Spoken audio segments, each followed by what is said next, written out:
Welcome to the world of science fiction stories, and don't forget to like, subscribe, and share the channel. Enjoy the listening. Humans were forbidden from building warships. We did it anyway. The Galactic Concordant was clear. Humanity was never to build warships. The treaty signed under duress after the disastrous First Contact War ensured that Earth's people would remain under the watchful eyes of the galactic powers. To the ruling council of the hegemony, humans were unpredictable, aggressive, and too dangerous to be given the tools of war. Their rapid advancements in warfare, despite their relatively primitive technology, had terrified the galactic community, so they were forbidden. No battleships, no destroyers, no fleets. And yet, deep within the frozen wastelands of Titan, beneath the thick methane-laden clouds, we built. For years, the whispers had spread among the outer colonies. Earth might have surrendered, but its people had not. We knew the hegemony feared us, but we also knew they underestimated us. They thought stripping us of our fleets would make us powerless, that without ships we would kneel. They were wrong. The project was codenamed Ghost Armada, a fleet of warships built in secret, piece by piece, hidden in the shadows of Saturn's moons. Every part was crafted in civilian yards, then smuggled off-world. Thousands of engineers, pilots, and tacticians working in complete silence, building a force that didn't exist on any star charts. For 30 years, we had played the role of obedient inferiors, bowing our heads to the alien overlords while our people toiled in secrecy. We had memorized their weaknesses, studied their tactics, and analyzed their blind spots. When the time came, we would strike, and that time had arrived. A distress signal had been sent from one of our border colonies, Rexus Prime. The hegemony claimed it was a territorial reassignment, but we knew the truth. The aliens were expanding, and humans were nothing but pests to be moved or exterminated. The High Chancellor of the hegemony, an insectoid nightmare called Rexel, issued an ultimatum: evacuate or be destroyed. They had no idea what was coming. I stood aboard the Indomitable, the first true human warship in over 3 decades. She was a monster, sleek, predatory, and armed with technology reverse-engineered and improved from our alien oppressors. Every inch of her hull was a testament to human defiance. "All ships report ready," my second-in-command, Lieutenant Diaz, said, barely able to contain his excitement. I looked at the fleet we had built in silence, a force that had no right to exist. The hegemony believed we were weak because they have forced us into submission. They have forgotten one thing about humanity: we never submit. I opened the communications. My voice rang through the fleet. Today we remind the galaxy who we are. We are the species that defied extinction. We are the ones who turned defeat into victory. We were forbidden from building warships, but we refused to obey. And now the stars will remember the day humanity returned to the battlefield. The response was a roar that shook the very bones of the ship. The fleet moved as one, slipping from Titan's shadows. Engines roared to life. Rail guns hummed. The forbidden warships of humanity had awakened, and the galaxy would never be the same. The fleet surged forward, engines blazing against the cold emptiness of space.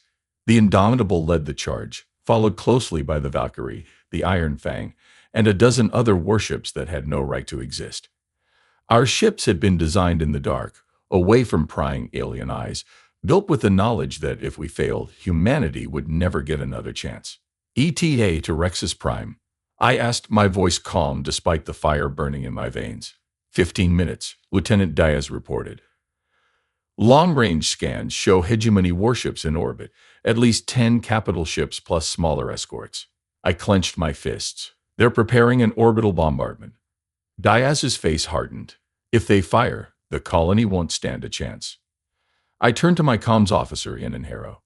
Open a channel. A moment later, the bridge screen flickered, and the insectoid visage of High Chancellor Rexel filled the display. His chitinous mandibles switched, his compound eyes reflecting cold amusement. "Ah," Rexel rasped, his voice a mix of clicking and guttural tones. "Humans, I must admit I am surprised. We believed your kind had learned its place after the First Contact War." I kept my face impassive. "Withdraw your fleet from Rexus Prime. Now." Rexel's mandibles curled in what I could only assume was laughter. "You come in your primitive ships, thinking you can dictate terms to the hegemony. Your world is allowed to exist by our mercy alone." I allowed myself a smirk. "Mercy? Is that what you call 30 years of oppression?" I stepped forward. "You think we've been idle, Chancellor. You think we've just been bowing our heads, letting you dictate our future? Rexel tilted his head. You have no warships, no fleet. You're not even allowed to. I cut him off. We were forbidden from building warships. I'd leaned in, letting the weight of my words settle, but we refused to obey. I watched with satisfaction as his mandibles switched in confusion. His compound eyes darted to something off-screen, and I knew his officers were detecting our fleet for the first time. The Indomitable and her sister ships decloaked, emerging from the void like wraiths. The Ghost Armada, hidden in the shadows for 3 decades, was now very real. This is impossible, Rexel hissed. No, I said. This is humanity. The moment the comm cut, I gave the order, all ships attack. The first salvo struck before the hegemony even had time to react. Kinetic rounds, moving at near light speed, slammed into their lead dreadnought. Armor shattered, air ignited. The mighty hegemony warship, once a symbol of their unchallenged power, split apart like glass under a hammer. Panic rippled through their ranks. They're trying to maneuver, Diaz barked. They won't get the chance. I pointed at the enemy flagship. Zork's crime. Bring us in close. Fire plasma lances. The Indomitable surged forward, its weapon banks lighting up. Bolts of searing plasma lanced across the void, striking the Zork's prime's engines. A chain reaction erupted, sending debris spiraling in all directions. We were winning. For the first time in 3 decades, humans were no longer prey. We were no longer an occupied species. We were warriors once more. But the battle wasn't over yet. Sir, Endon Harrow cried out. They're calling in reinforcements. Multiple warp signatures inbound. I stared at the screen as a new fleet materialized, bigger, deadlier. The full force of the hegemony was arriving. I took a deep breath. The odds had just changed. Good. Then we'll show them why they should have never underestimated us. The battlefield was chaos. The wreckage of shattered warships floated like drifting tombstones, fires burning even in the vacuum of space. The first wave of the hegemony's fleet had been decimated, but now the real challenge had arrived. The reinforcements had warped in like an eclipse, blotting out the stars with their sheer numbers. 40 warships. Massive reinforced battle cruisers armed with the kind of firepower that had once forced humanity into submission. The bridge of the Indomitable was tense. Red lights flashed as damage reports scrolled across the screens. Our fleet had taken a beating, but we were still in the fight. Lieutenant Diaz cursed under his breath. That's the entire hegemony Third Armada. Looks like they decided we're a real threat, I muttered. In Harrow paled as she read the incoming transmissions. Sir, they're broadcasting a system-wide ultimatum. She swallowed hard. Total human surrender. No negotiations. I laughed, actually laughed. The idea that we'd fought this hard just to kneel now was so absurd that I couldn't help myself. No, my voice was firm. We don't surrender. I turned back to my officers, looking each one in the eye. We didn't come all this way just to survive. We came to win. Diaz exhaled sharply and nodded. Then let's make these bastards bleed. The enemy fleet opened fire first. Green lances of particle beams cut through the void, slamming into our forward lines. A smaller ship, the Valkyrie, took a direct hit to its reactor and exploded in a blinding burst of light. The Indomitable shook violently as enemy rounds smashed into our shields. Alarms blared, metal groaned, but we weren't out yet. Return fire, I barked. Railguns roared. Plasma torpedoes streaked forward, weaving through the battlefield. The Iron Fang launched its experimental gravitic warhead, a weapon that crumpled space around its detonation point. A hegemony cruiser imploded in on itself, its own mass crushing it like a tin can. Still, they kept coming. Sir, we can't fight them head-on forever, Diaz said. We're outnumbered 4-1. I know, I murmured. We needed to change the battlefield, something the hegemony wasn't expecting. And then, as I stared at the sensor data, I saw it. A gravitational anomaly. Titan's gravity well, I whispered, then louder. Helm. Full burn towards Titan. The crew hesitated for only a moment before obeying. The Indomitable and our remaining warships fired their thrusters, pulling hard toward Saturn's largest moon. The hegemony followed, just as I'd hoped. They didn't understand yet, but they would. As we entered Titan's gravitational pull, our ships maneuvered with practiced precision. We had trained for this, designed our vessels with it in mind. The hegemony, They had no experience fighting in Saturn's chaotic gravity fields. Their formation faltered, their ships, massive and slow, struggled to compensate for the shifting gravitational tides. And that's when we struck. Fire at will. Kinetic rounds, plasma lances, and torpedoes rained hell upon the disoriented enemy fleet. A dozen ships went up in flames before they even had time to react. The tide was turning again, but the battle was far from over. The Indomitable rocked violently as a hegemony dreadnought locked onto us and fired. A direct hit. Sparks showered from the ceiling, the lights flickered. Shields were dropping fast. "We can't take another hit like that," Diaz shouted. I gritted my teeth. We needed a way to take that monster down or we'd all be dead in minutes. Then a new voice crackled over the comms. "This is the Defiance coming in hot." My heart nearly stopped. That ship wasn't part of our fleet. It wasn't even supposed to exist, and yet it did. A massive human warship, bigger than anything we had built before, emerged from the shadow of Titan, a true battleship bristling with weaponry that should have been impossible. My chest tightened. The Defiance was our last secret, a ship built not just for battle but for war. It opened fire. The Dreadnought, the mightiest ship in the hegemony's fleet, didn't even get the chance to return fire before it was reduced to glowing slag. The Defiance had arrived. And now the real war was about to begin. The arrival of the Defiance sent shockwaves through the battlefield. The massive warship, the pinnacle of human engineering, had been kept a secret even from most of our own forces. Built deep within the Kuiper Belt, hidden away from hegemony spies, it was humanity's trump card. A ship that should not exist, yet here it was, turning the tide of battle in an instant. The Defiance fired again, unleashing its primary weapon. A fusion railgun slugged the size of a city bus. The projectile tore through space at an unfathomable velocity, striking a hegemony battleship dead center. The alien vessel, designed to withstand siege warfare, shattered like glass, its armor peeling away before it detonated in a chain reaction of explosions. The enemy fleet hesitated. Their advantage in numbers meant nothing if they couldn't withstand our firepower. "This is Captain Reynolds of the Defiance." A deep, steady voice came over the comms. "Need a hand, Indomitable." I exhaled, shaking off the momentary shock. "Reynolds, you magnificent bastard." "Took your time." "We like to make an entrance," he said, and I could hear the grin in his voice. "Let's finish this." With the Defiance in the fight, the battle transformed into a massacre. The hegemony, so confident in their overwhelming power, was now scrambling for survival. The Indomitable surged forward alongside our remaining ships, unleashing everything we had. Plasma torpedoes streaked through the void, railgun slugs punched through enemy hulls, and our fighter squadrons weaved through the chaos, picking off crippled vessels. The hegemony's third armada, the force meant to crush humanity once and for all, was crumbling. "Sir," Enan Harrow shouted, eyes wide. "They're retreating." I looked at the tactical display. She was right. The remaining hegemony ships were pulling back, their formation shattered. Even their command ship, a monstrous dreadnought at the rear of their fleet, was turning away. They were running.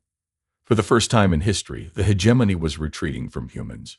The bridge erupted in cheers. The ghosts of every colony they had burned, every life they had taken, roared in our hearts as we watched them flee. But I wasn't satisfied.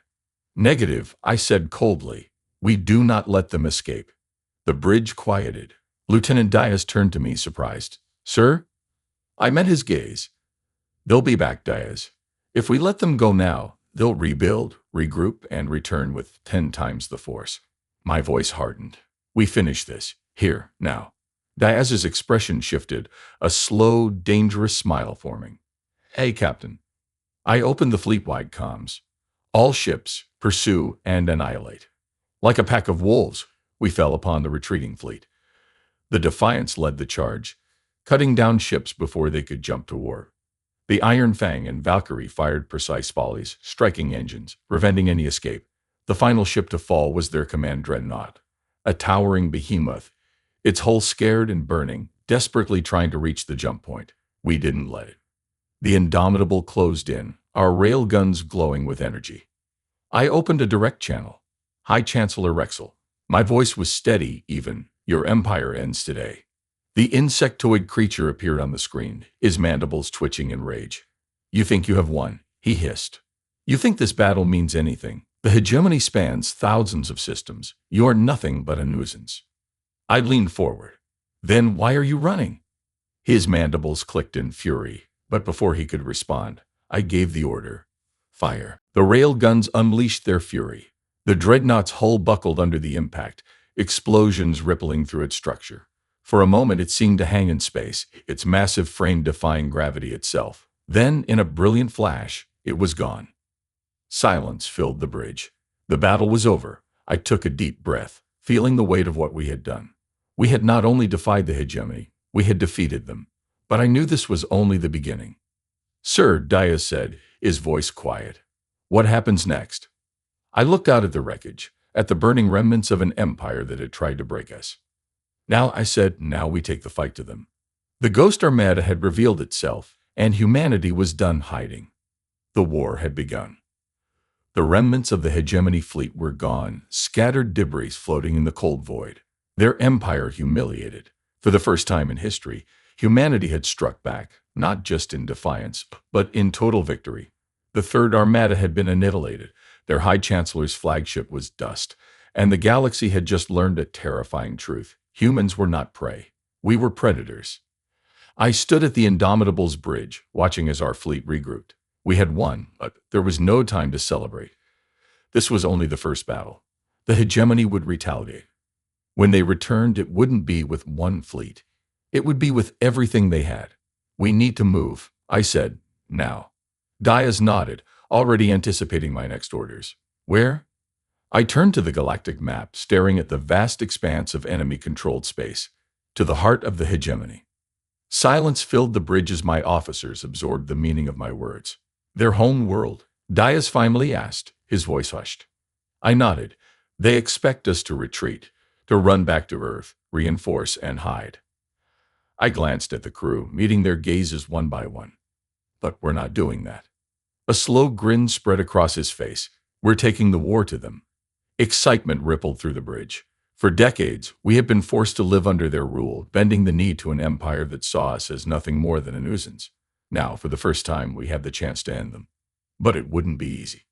The hegemony controls thousands of worlds, Enenhero said, her voice careful.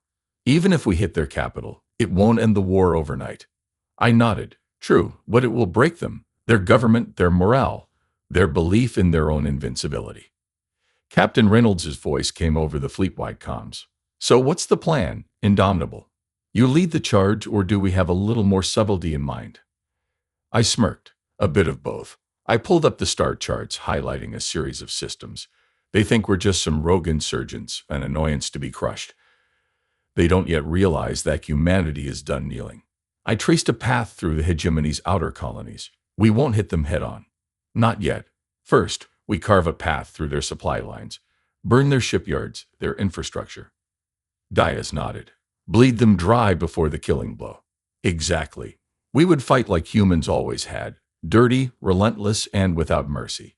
The hegemony had the advantage in raw numbers, but they were slow, arrogant, and dependent on rigid command structures. We were unpredictable, adaptive, and we would make them afraid. I looked around the bridge, taking in the hardened expressions of my crew. None of them hesitated. Every single one of them had lost something to the hegemony. Families displaced, colonies destroyed, lives ruined. Now they had a chance for revenge. I exhaled, set course for the Draco shipyards. The Draco system was a critical manufacturing hub for the hegemony's war machine. Taking it out would cripple their fleet production, buying us time to move deeper into their territory. The engines of the Indomitable hummed as our fleet prepared for the next phase. As I looked out at the stars, I felt something I hadn't in years: hope. The war had begun, and humanity was just getting started. The journey to Dracos was tense, filled with an electric anticipation that ran through every member of the fleet. We weren't just on the run, we were on the attack. For decades, humans had been forced to operate in the shadows, but now we moved with purpose, a storm cutting through the dark. The Draco shipyards were one of the largest military production facilities in the hegemony, responsible for assembling entire battle fleets. If we could take it out, we wouldn't just cripple their war machine. We'd send a message. The hegemony wasn't invincible. We're approaching the system, Enenhero reported. Long-range scans show heavy fortifications, orbital platforms, defense grids, automated turrets. She swallowed. And a fleet. I stepped forward, my fists clenching. How big? Diaz exhaled through his teeth. Not as large as the Third Armada, but still formidable. 2 dreadnoughts, 6 battle cruisers, and at least 20 support ships. He glanced at me. They were expecting trouble. Of course they were. After what we did at Rexus Prime, the hegemony had no doubt scrambled to protect key infrastructure. The days of catching them completely off guard were over, but that didn't mean we couldn't win. They think we'll engage them head on, I murmured. A brute force assault like any other species would try. Diaz smirked. But we're not any other species. No, I said, a slow grin forming. We're humans. And humans fight dirty. I turned to the fleet-wide communication. All ships execute Phantom Strike. Our formation shifted immediately. The Indomitable and the heavier warships pulled back, cutting their engines to minimal power, drifting in the void like debris. Meanwhile, our stealth corvettes, small, nearly undetectable ships, slipped forward, vanishing into the darkness. The hegemony fleet held its position near the shipyards, unmoving, confident. They knew we were here, but they didn't know how we would strike. That hesitation would cost them. Minutes passed. The silence was deafening. Then suddenly, boom! Explosions erupted within the enemy fleet. The stealth corvettes had slipped past their outer defenses, planting charges on key vessels. A battle cruiser erupted into a fireball, secondary explosions ripping it apart. Another ship lost power entirely, its engines flickering before it drifted helplessly into the void. Panic spread through the hegemony fleet. That was our moment. All ships attack. The Indomitable roared forward, railguns spinning up, plasma lances slicing through the dark. The Defiance followed, its heavy cannons tearing through the enemy dreadnought like paper. Fighters swarmed around the battlefield, weaving between wreckage, striking where the hegemony was weakest. Their fleet crumbled. The orbital platforms turned their guns on us, but we were ready. The Iron Fang deployed an EMP charge, sending a pulse through the enemy defenses, shorting out targeting systems. We pressed forward, smashing through what little resistance remained. Soon, the only thing left was the shipyard itself. I'd opened a direct channel. This is Captain Hayes of the Indomitable. Surrender now, and you will live. A guttural snarl came through the comms. You may win this battle, human, the hegemony commander spat, but you cannot win the war. I leaned forward. We'll see about that. I cut the transmission. A moment later, the Defiance unleashed its primary cannon. The Draco shipyards, once a symbol of the hegemony's industrial might, erupted into a superheated inferno. Fire consumed the structure, sending massive chunks of debris spiraling into the planet's atmosphere below. The mission was a success. As I stood on the bridge, watching the destruction unfold, I knew one thing for certain. The war had just begun, and we were winning. The fires of the Draco shipyards burned behind us as we slipped into deep space, engines low to avoid detection. The battle had been a decisive victory, but there was no time to celebrate. The hegemony would be furious. They would come in force, and if we stayed too long, we'd be overwhelmed. Casualty reports, I asked, keeping my voice steady. Diaz exhaled. We lost the Vanguard and Silver Star. Iron Fang took heavy damage but is still operational. Fighter losses were minimal. Most pilots managed to eject. I nodded. And the enemy? Harrow scrolled through her tactical readout. Draco is completely destroyed. Enemy fleet is wiped out. No survivors. She hesitated. We intercepted a transmission before we left. The hegemony is aware of what happened. They've declared humanity an existential threat to the galactic order. A slow smirk formed on my lips. Good. For decades, they had treated us as insignificant, as if we were nothing more than a minor nuisance. Now they were afraid. Diaz folded his arms. They'll come for us with everything they have. Let them, I said, staring out into the void. We'll take the fight to them first. The fleet drifted in the silent darkness of space, hidden amongst the asteroid fields near the remnants of Dracus. The hegemony would send scouts, trying to determine our next move. They expected us to go on the run, to scatter like prey. We weren't going to run. I brought up the galactic map, staring at the heart of the hegemony. Their core systems were still out of reach, but there were targets that would hurt them badly. We strike their supply lines next, I said. Without resources, their fleets are useless. Diaz frowned. Do we have the numbers for that? No, I admitted. Not yet. He studied me for a moment. You have something in mind. I grinned. We're not the only ones who hate the hegemony. The bridge fell silent as they realized what I meant. The hegemony had crushed dozens of species under their rule, ruling through fear and subjugation. But what if those species knew the hegemony could bleed? What if they knew humanity was fighting back?